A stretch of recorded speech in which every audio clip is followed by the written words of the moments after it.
Craig Santos Perez is a native Chamorro from Mong, Guam. Perez earned his BA in Literature and Creative Writing in 2002 at the University of Redlands in California, and his MFA in Poetry at the University of San Francisco in 2006. Perez has authored 3 books of poetry, From Unincorporated Territory, Guam, which was the winner of the 2015 American Book Award, From Unincorporated Territory, Sina, the winner of the Penn Center USA 2011 Literary Prize for Poetry, and From Unincorporated Territory, Hacha. His other awards include the Poet and Writers California Writers Exchange Award, the Emily Chamberlain Cook Poetry, and the Bean Burden Poetry Award. In 2011, he co-founded Ala Press, an independent publisher with a focus on Pacific literature. Perez teaches Pacific literature and creative writing at the University of Hawaii at Manoa. He lives in Manoa. Craig's poetry has become an important voice for the Pacific life, especially for the Chamorro community. Please join me in welcoming Craig Santos Perez.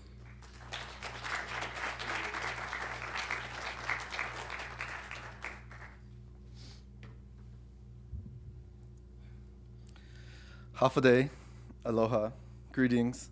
I want to thank Michael for having me here. Thank you to the English department for letting me be part of this reading series.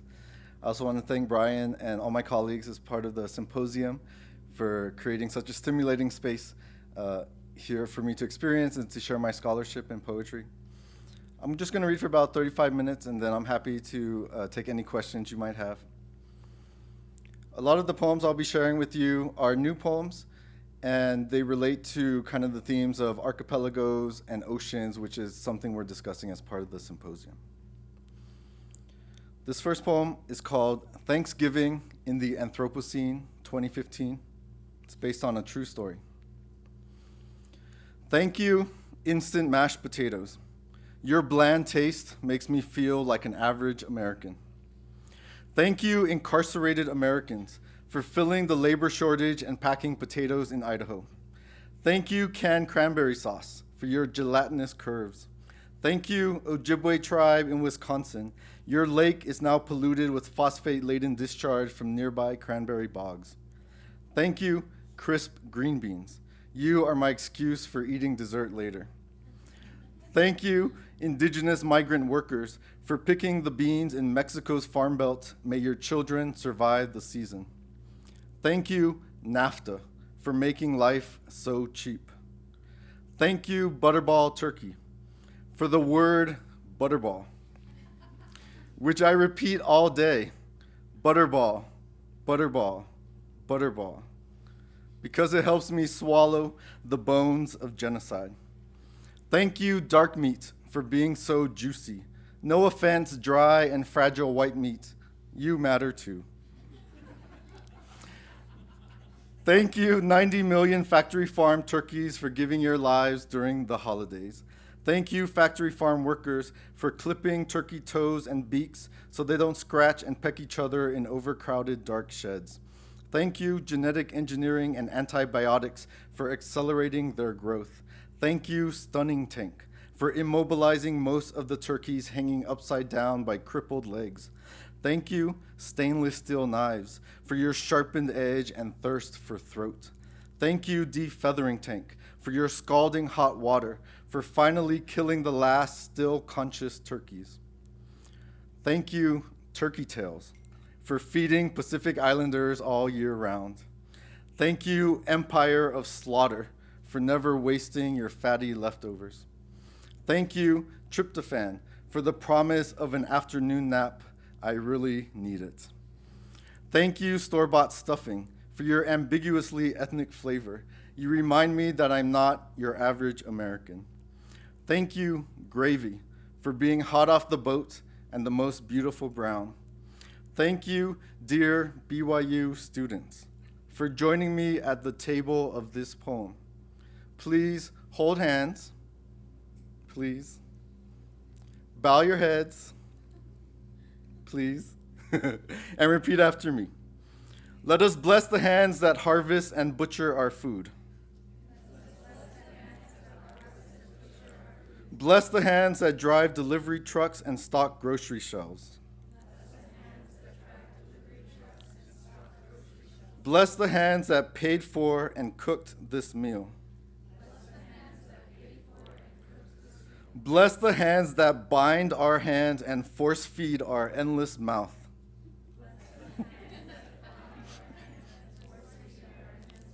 May we forgive each other and be forgiven. Give yourselves a round of applause, please. That was awesome. I'm going to take you all on tour with me. That was good. Okay, this next poem was written in solidarity with Syrian refugees. I'm sure you're all familiar with the Syrian refugee crisis. And the message of this poem is also in conversation with activism kind of around the world refugee crisis, including the crisis in the Pacific. This poem is called Care. My 16-month-old daughter wakes from her nap and cries. I pick her up, press her against my chest, and rub her back until my palm warms like an old family quilt. Daddy's here, I whisper. Here is the island of Oahu, 8,500 miles from Syria. But what if Pacific trade winds suddenly became helicopters? Flames, nails, and shrapnel indiscriminately barreling towards us. What if shadows cast against our windows aren't plumeria tree branches, but soldiers and terrorists marching in heat? Would we reach the desperate boats of the Mediterranean in time? If we did, could I straighten my legs into a mast, balanced against the pull and drift of the current? Daddy's here, I whisper. But am I strong enough to carry my daughter across the razor wires of sovereign borders and ethnic hatred? Am I strong enough to plead, please help us? Please just let us pass. Please, we aren't suicide bombs. Am I strong enough to keep walking, even after my feet crack like Halabi pepper fields after 5 years of drought, after this drought of humanity? Trains and buses rock back and forth, back and forth, back and forth to detention centers. Yet what if we didn't make landfall? What if here capsized? Could you inflate your body into a buoy to hold your child above rising waters? Daddy's here, I whisper. Drowning is the last lullaby of the sea. I lay my daughter onto bed, her breath finally as calm as low tide. To all the parents who braved the crossing, you and your children matter. I hope your love will teach the nations that emit the most carbon and violence that they should instead remit the most compassion. I hope soon the only difference between a legal refugee and an illegal migrant will be how willing we are to open our homes, offer refuge, and carry each other towards the horizon of care. Thank you.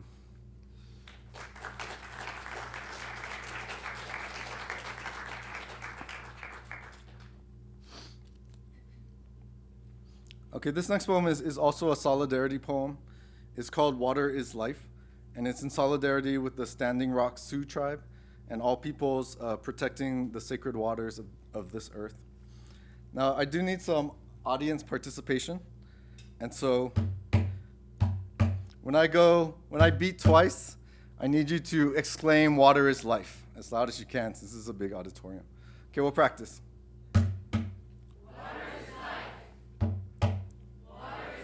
Because our bodies are 60% water, because my wife labored for 24 hours through contracting waves, because our sweat is mostly water and salt, because she breathed and breathed and breathed. Because our lungs are 80% water, because water broke forth from her body, because amniotic fluid is 90% water, because our daughter crowned like a coral island. Because our blue planet is 70% water, because some say water came from asteroids and comets, because some say the ocean formed within the earth from the beginning, because water breaks forth from shifting tectonic plates, because we say our gods created water, because no human has found a way to safely create water. Because we can't drink oil, because water is the next oil, because we wage war over gods and water and oil. Because only 3% of global water is fresh water, because more than 1 billion people lack access to clean water, because in some countries women and children walk 4 miles every day to gather clean water and carry it home, because we can't desalinate the entire ocean. Because if you lose 5% of your body's water, you will become feverish. Because if you lose 10% of your body's water, you will become immobile. Because we can survive a month without food, but less than a week without water. Because we proclaim water a human right. Because we grant bodies of water rights to personhood. Because the water footprint of an average American is 2,000 gallons a day. Because the ocean is 99% of the biosphere. Because some countries signed the UN Convention on the Law of the Sea. Because from this coastline to 200 nautical miles is the nation's exclusive economic zone. Because my wife says the Hawaiian word for wealth, vai vai, comes from their word for water, vai. Because corporations still steal, privatize, dam, and bottle our waters. Because sugar, pineapple, corn, soy, and GMO plantations divert our waters. Because concentrated animal feeding operations consume our waters. Because they use 660 gallons of water to make one hamburger. Because pesticides, chemicals, oil, weapons, and waste poison our waters. Because we say stop. You are hurting our ancestors. Because they say we thought this was a wasteland. Because we say stop, keep the oil in the ground. Because they say we thought these bones were fuel. Because we say stop, water is sacred. Because they say we thought water is a commodity. Because we say we are not leaving. Because they say we thought you were vanishing. Because we call ourselves protectors and water warriors. Because they call us savage and primitive. Because we bring our feathers and lei and shells and canoes and hashtags and totems. Because they bring their bulldozers and drills and permits. Because we bring our treaties and the UN Declaration on the Rights of Indigenous Peoples. Because they bring their banks and politicians and lawyers. Because we bring our songs and schools and lawyers, and prayers and ceremonies, because they bring their barking dogs and private militia and National Guard, because we bring all our relations and all our generations and all our live streams, because our drumming sounds like rain after drought echoing against our taut skin, because our blood is 90% water. Because every minute a child dies from waterborne diseases. Because every day thousands of children die from waterborne diseases. Because every year millions of children die from waterborne diseases. Because my daughter loves playing in the ocean. Because someday she will ask us, where does the ocean end? Because we will point to the dilating horizon. Because our eyes are 95% water. Because we will tell her that the ocean has no end. Because we will tell her that the sky and clouds carry the ocean. Because we will tell her that the mountains embrace the ocean into rain. Because we will tell her that the ocean rain feeds the lakes and aquifers. Because we will tell her that the ocean rain river flows into the Missouri River. Because we will tell her that the water connects us to our cousins at Standing Rock. Because we will tell her about the sacred stone of a mother holding her child. Because we will tell her that the Sioux are still there, still breathing. Because our hearts are 75% water. Because I will whisper to my daughter while she's sleeping, Hanum, Hanum, Hanum, my people's word for water, so that our dreams of water will carry her home. Thank you.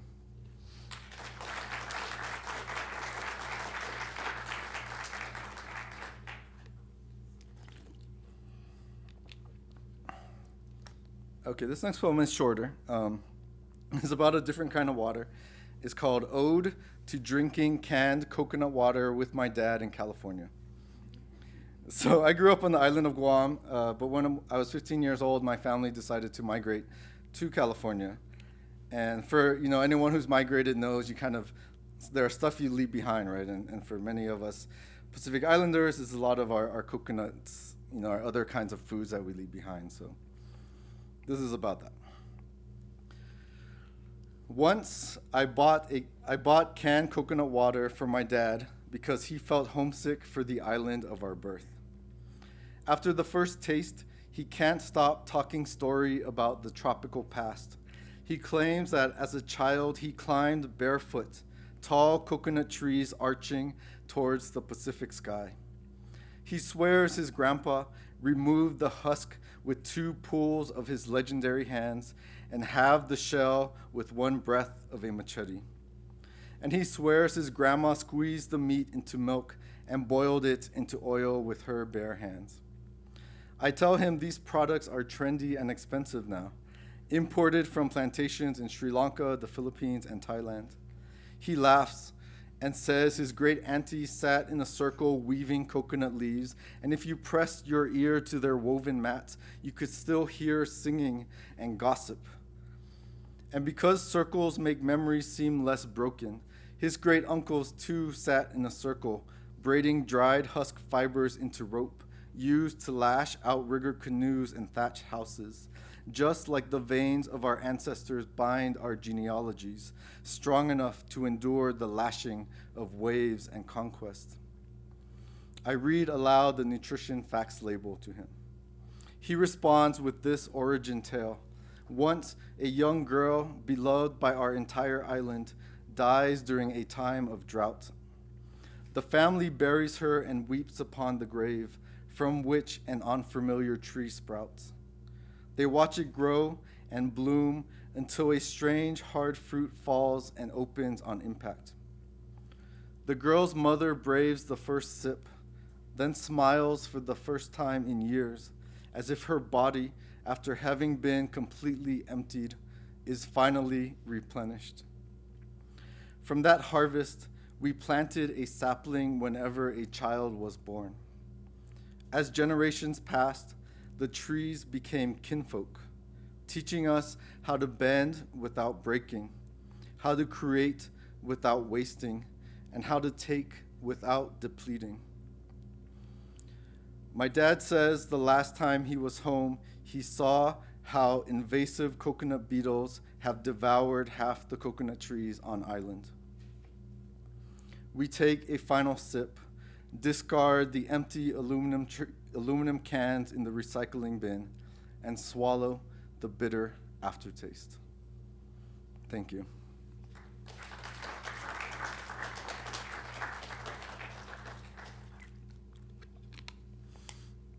So this next poem is kind of a love poem. It's called Spam's Carbon Footprint. Do you guys see Spam out here in Provo? Raise your hands. Oh, wow. Pretty good. Okay, now this poem does require a little bit of audience participation as well. So as I read the poem, I need you guys to chant with me, spam, spam, spam, spam, spam. And it just kind of, once you get it on your tongue, it's hard to let it go. Let's hear it. Sp.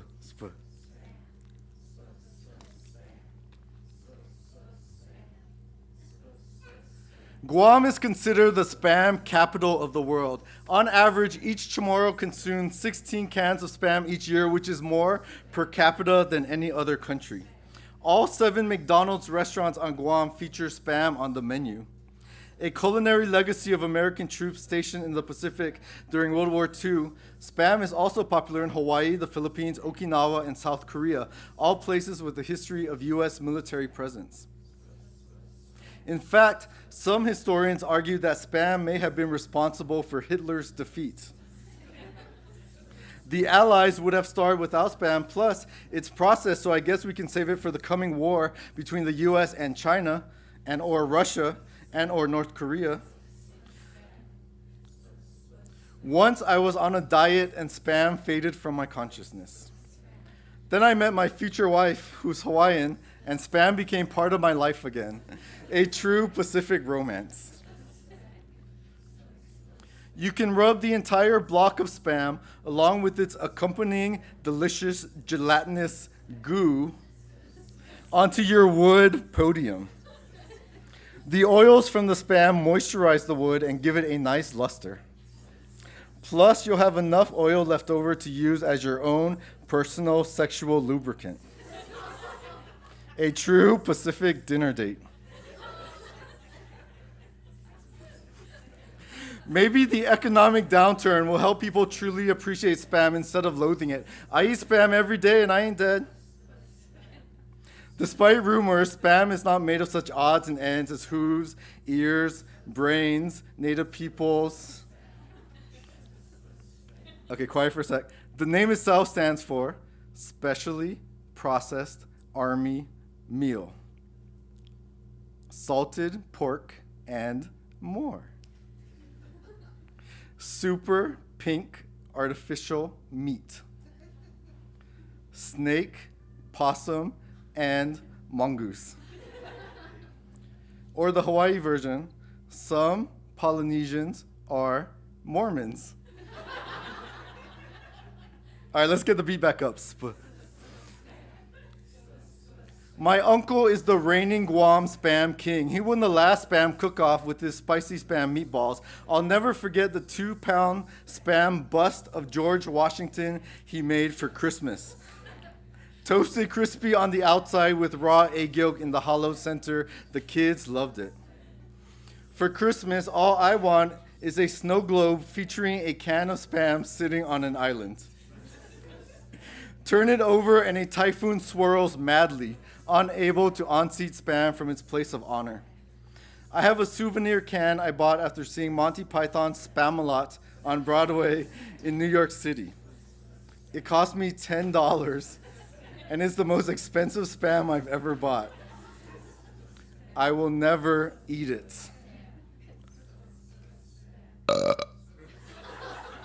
Thank you. You guys are awesome. Round of applause.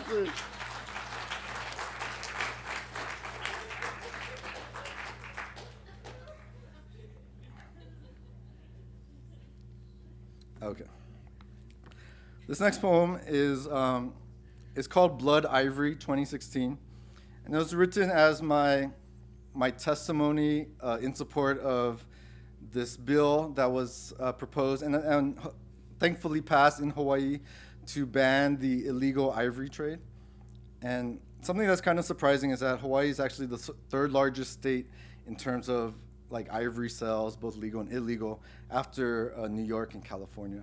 And New York and California both passed state bans, and so Hawaii was primed to be the main center in the U.S. for the ivory trade until this bill was passed. So this is my testimony. Blood Ivory 2016, hashtag worth more alive. When we approach the elephant enclosure at the Honolulu Zoo, I lift my daughter up so she can see them playing in the shallow pond. Look, I say to her, they love the water like you. Today, 96 elephants are being slaughtered across Africa's wounded savanna. Poachers, armed with assault rifles, surround the herds. The adults stomp and trumpet, encircling their calves. Bullets, those small human tusks, bite through thick, wrinkled skin. The men stand above the dead, but don't feel awe or majesty. They only feel their own awful poverty. So they hack, saw, and sever the incisor once used to split bark, dig, and forage. Flies swarm, vultures hover, and warlords sell the white gold to fund conflict and terror. Carvers shape the raw tusks into religious objects, art, and jewelry, then smuggled across the planet, which has become a man-made elephant graveyard. Why do we worship the things that cause others the most pain, like ivory and gods? This year, 35,000 elephants will be slain. My daughter waves goodbye to the animals as we walk towards the exit. Do we build zoos to save what we've sacrificed, to display what we dominate, or to cage our own wild urge to kill every breathing thing? My daughter plays with a stuffed elephant doll in the gift shop. Without a state band, the ivory market in Hawaii will soon become the largest in the US. Look, I say to her, it has ears and a mouth and eyes just like you. She touches its tusk, smiles, then touches her own teeth. Thank you.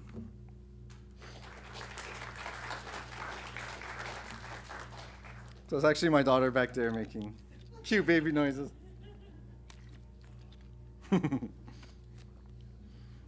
Okay, this next poem is called Storm Tracking 2016. And this is another solidarity poem. It was written for Fiji after Cyclone Winston, which was the most powerful storm ever recorded in the southern hemisphere, made landfall in Fiji, killed many people, left tens of thousands homeless. And basically what we do a lot in the Pacific is, or at least in Hawaii, is whenever there's something that we want to express our solidarity with, a bunch of poets will get together, we'll write poems, and then we'll host like a benefit poetry event to raise money. So in this case, we teamed up with this group called Aloha for Fiji, which was Fijians who were living in Hawaii that were trying to raise money to donate to the Red Cross. So this is the poem I wrote for that, and I would also just like to dedicate it to the people of Haiti, who are also been devastated by a strong hurricane. And maybe I should give some feedback to, or some background to this poem. A lot of us in Hawaii and across the Pacific now, we're all on Facebook, and one of the apps or the Facebook pages we all like is like the Pacific Disaster Center, because there are so many storms coming through and earthquakes now. It's important for us to kind of keep track of all these things, and we're kind of learning how to read like storm maps so much more now. And so this is kind of that idea of storm tracking.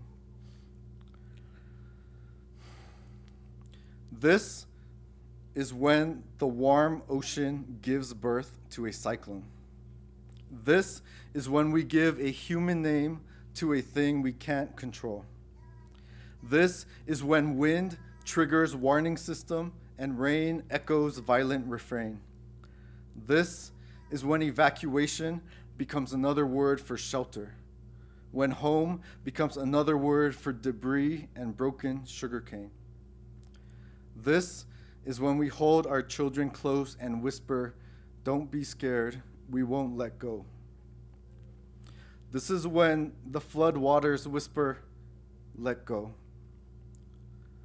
This is when survivors become drone footage and social media. This is when disaster trauma attracts tourism. This is when the world finally sees us, only after the eye of a storm sees us. This is when we chant, "We will overcome." This is when we fundraise and benefit event, when canned goods and bottled water become gift and debt. This is when corporations promise green development and politicians siphon aid and investment. This is when disaster justifies another military coup. This is when we migrate, with or without dignity. This is when home becomes another word for remittance. This is when looking for bodies becomes prayer, when counting bodies becomes prayer, when counting donations becomes prayer, when counting days until the next storm becomes prayer. This is when our sea of vulnerable islands becomes an archipelago of prayer. Thank you.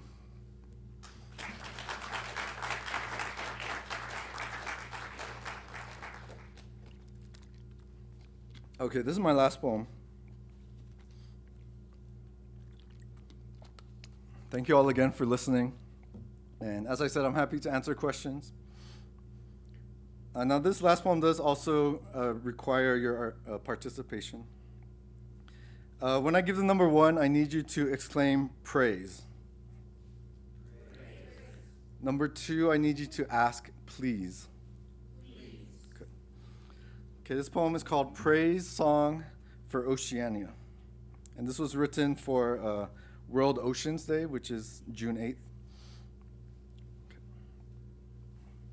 Okay. Your capacity for birth, your fluid currents and trenchant darkness, your wave contractions and dilating horizons, our briny beginnings, the source of every breath, your endless diversity, your capacity for renewal, your rise into clouds and fog, your blessing descent of rain, your underground aquifers, your rivers and lakes, ice sheets and glaciers, your pulsing watersheds and hydrologic cycles, your capacity to endure the violence of those who claim dominion over you, who map you empty ocean to pillage, who divide you into latitudes and longitudes, who scar your middle passages, who exploit you as our largest economy. Your capacity to survive our trawling boats breaching your open body, taking from your collapsing depths. Your capacity to dilute our sewage and radioactive waste, our pollutants and plastics, our heavy metals and greenhouse gases. Your capacity to bury the ashes of our loved ones, to bury the bodies of soldiers and terrorists, slaves and refugees, to bury the despair of every suicide, every last breath. Your capacity to remember, praise your library of drowned stories, your underwater cemeteries, your museum of lost treasures, our migrant routes and submarine routes, your capacity to cleanse, your rising temperature and tides, your relentless storms and towering tsunamis and feverish floods, your capacity to smother your fish and wash them ashore to save them from our cruelty, to show us what we're no longer allowed to take, to starve us like your corals are being starved and bleached, like your liquid lungs are being choked of oxygen. Your capacity to forgive. Please forgive our territorial hands and acidic breath. Forgive our nuclear arms and naval bodies. Forgive our concrete dams and cabling veins. Forgive our deafening sonar and lustful tourisms. Forgive our invasive drilling and deep sea mining. Forgive our extractions and trespasses. Praise your capacity for mercy. Let our grandfathers and fathers catch just one more fish. Make it stop raining soon. Make it rain soon. Spare our fragile farms and fruit trees. Spare our low-lying islands and atolls. Spare our coastal villages and cities. Let us cross safely to a land without war. Your capacity for hope. Your rainbow warrior and peace boat. Your Hokulea and sea shepherd. Your Arctic sunrise and flotillas of freedom. Your nuclear-free and independent Pacific movement. Your marine stewardship councils and sustainable fisheries. Your radical seafarers and native navigators. Your sacred water walkers. Your activist kayaks and canoes. Your ocean conservancies and surf rider foundations. Your aquanauts and hydrolabs. Your coastal cleanups and Google oceans. Your whale hunting and shark finning bans. Your sanctuaries and no-take zones. Your pharmacopoeia of new antibiotics. Your wave and tidal energy. Your desalination.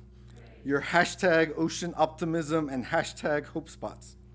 Your ocean elders and the UN Convention on the Law of the Sea. Your capacity for echolocation, all are names for you. Tasi and Kai and Tai and Moana Nui and Vasa and Tahi and Vaitui and Wansa Wara, all names that translate into creation stories and song maps and navigational chants.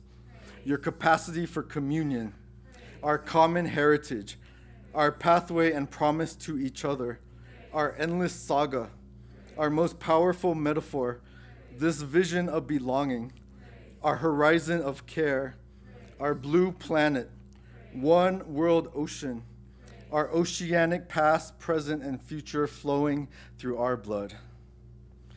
Thank you.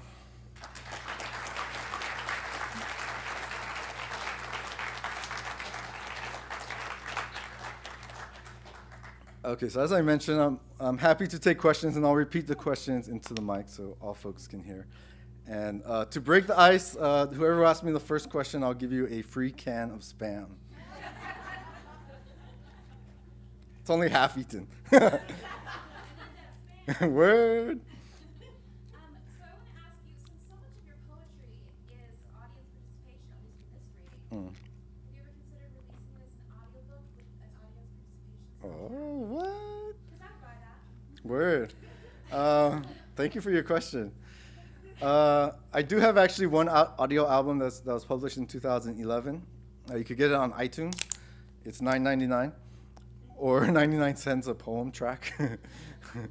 It's called Undercurrent, and it's actually a collaboration with my wife, who's an amazing Hawaiian poet, Brandy Nalani McDougall. And it's pretty cool. It's poems from our books, and there's a lot of like digital experimentation, so it's kind of avant-garde a little bit. I'm working on my second album right now, and so that should be out by the end of this year. And so it's me reading, but I didn't think about bringing the audience in, so maybe I'll have to hire some background. Yeah, this is probably the best audience I've had so far. Thank you, though. But yeah, check it out. Undercurrent is on iTunes. Yes? So the poems that you read today, are they all like out, like do you have a book of them, or were they from different books, or? Most of them are new. The Spam poem is in my newest book, and the other ones are all new poems. Some of them are published online or in journals. Some of them are not yet. And so most of them will be part of a new book I'm working on. It's kind of a new book of eco-poetry, so like poetry about the environment. But I'm not done with it, probably not till a couple more years. But I wanted to share that new work today because they relate a lot to the themes that we're talking about in the symposium. And I teach a course on eco-poetry, so poetry in the environment. And so a lot of those poems kind of came out of that research and teaching. Yeah. And of course, very urgent issues for us in the Pacific who are, dealing with a lot of environmental devastation and its consequences. Yeah. But thank you. But if you Google my name, you could find some of those. Yes? I liked the idea that you talked about when there's an environmental disaster or some cause that you feel animated by. Mm-hmm. You bring together poets and you share poems to raise money and awareness. And I'm just curious, is there a strong tradition of poetry in Hawaii and Polynesia in general? Is this like kind of a common thing? Is it a new thing? It is interesting to me. Yeah, I think it is pretty common at a lot of like activist events or rallies or marches or protests. There are always like poets or singers or chanters. And in Hawaii, like, hula halal, the hula groups will come and also perform. Part of that is because so much of the activism is culture-based, and so much of what's threatening, whether it's the environment or other kinds of, like invasive forces, they always threaten the culture as well. And so there really isn't a difference between, kind of cultural revitalization or, political activism or demilitarization or anti-colonialism. It's all very much connected. And, that's very much a strong tradition here in the U.S. too, whether it's, like the Harlem Renaissance or different kinds of, native poetry and poetics. It always seems to go hand in hand. One of my favorite Hawaiian poets, Haunani Trask, talks about, politics always being kind of rhetorical and creative, but then also the creative arts always being, political as well. So just trying to bridge those two. And, at least for me, when I try to also encourage my students to think about kind of the social and political role of poetry, not only writing about those topics, but then the political and social role of the poet, right? As being out in the community, sharing our poems at an activist event, or even planning our own benefit events. And, using like the poetry show or open mic or whatever as a way to bring people together and, raise awareness about the issues, but then to also, be creative, right? Because so many of these forces are so destructive that it feels really overwhelming. But, for me, poetry is a way to keep that creative life, to keep that joy alive within the face of all this, fear and kind of precarity. Yeah. Thank you. Yeah. Thank you very much for the wonderful reading.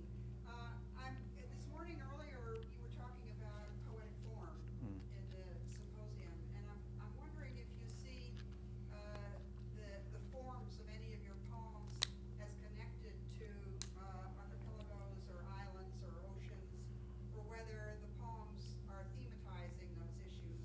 But is there a connection between how you think about the form of your poems and the oceans and islands? Yeah, definitely. Well, I guess for me, I kind of imagine like each word, well, because where I come from, like Guam is a volcanic island. And so I think of each word as like the tip of a submerged mountain. So basically the island itself, like what you see, right, is the text, the print, the word.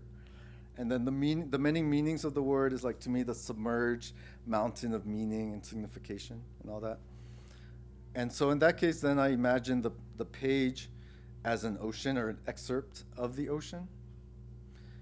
And so then there's these word islands on the ocean. As you string together like a sentence or a line or a phrase, that becomes like the archipelago of speech, so to speak. And so, that's kind of how I imagine composition or a poem, like as this emergent archipelago from this like ocean of silence. And of course, as you could tell from my poem, I don't see the ocean as this empty space, but as a place that's really heavy with lots of history and meaning and politics and all this and culture. And so that sounds very abstract, but that's just like my own like island poetics, I guess. And so it's just much more metaphorical. But then I also think of like oral traditions as like that too, where each word is this kind of like sonic island that comes out, and there are all these waves of sound too. So, yeah. Thank you. Yeah, Brian? Thanks for that answer, Craig. And I wanted to follow up on your answer and just ask you a question that had to do with that. So each word winds up being an island, and then you string the words together into an archipelago. Oftentimes when we read poetry, when we do most of our reading, there are set rules on how we're going to get from word to word or island to island. You go from left to right. You go, and then once there's a hard return, you go down to the next line. That's not oftentimes how archipelagos work. Sometimes, your eye, with some archipelagos, right? Maybe sets of islands that are made by undersea hotspots, say in Hawaii. There's kind of an imitation, a linearity, a line that's made across the surface of the ocean. Other archipelagos maybe are not quite so linear, where there are invitations to look at relationships among islands that don't follow a linear path. Are there aspects of your poetry that invite readers to not look at word after word in conventional ways, as we might read left to right and then hard return, in archipelagos that are less linear? Great question. Thank you. Definitely, I always like to imagine readers as navigators. And so, you're entering a book or a poem, and you have to figure out how you're going to navigate or read, the poem. And sometimes poems are very much like straight roads that it's easy to navigate, you won't get lost. Other times poems, are very like complex cartographies or complex geographies, and they're kind of non-linear. You're not sure what's happening, so you have to kind of find your own way to navigate through. And of course, as readers, you have your own like history of navigation. So maybe you were taught to read a certain way, and of course, you bring all your own knowledge to your navigational practices. So I think each reader, all of us could, let's say all of you bought my book and you all read it, but you would all read it in different ways because you've all learned different ways to navigate or to read, and so you'll all get different experiences as you move through the book. So that's kind of how I think about it. And for me, in my work, I try to create maybe like engaging or different or unexpected experiences for the reader, so that you can find your own way. So if you do read my books, you'll see that I'm not like a directive writer, so there's not like a predetermined path, but there's space for you to find your own way and to kind of create your own path through the work. And you kind of learn different things depending on how you decide to navigate. And of course, with all navigation, you might get lost a little bit at sea, but then hopefully you'll try to like find your way again. But that's kind of how I think about it. Yeah. I love to ask a second question. Sure. Okay, so in your online essay where you talk about the reader's breath, right? It was one of the poems, right? I can't remember. Where the reader's breath pushes the boat of the poem. That's what you say. I don't know if I'm referring to one of your essays or one of your poems at this point. Okay. But so you were just talking about the reader as navigator. How do you feel about the reader as breath in your context of your work? I just want to hear more about that. The reader's breath. That's very interesting. I think I was thinking about the reader's breath as like wind, maybe. I'm not sure exactly. But definitely for me, I think I was talking about like when the reader like reads something aloud, like if you read a text aloud, then they're kind of breathing life into it.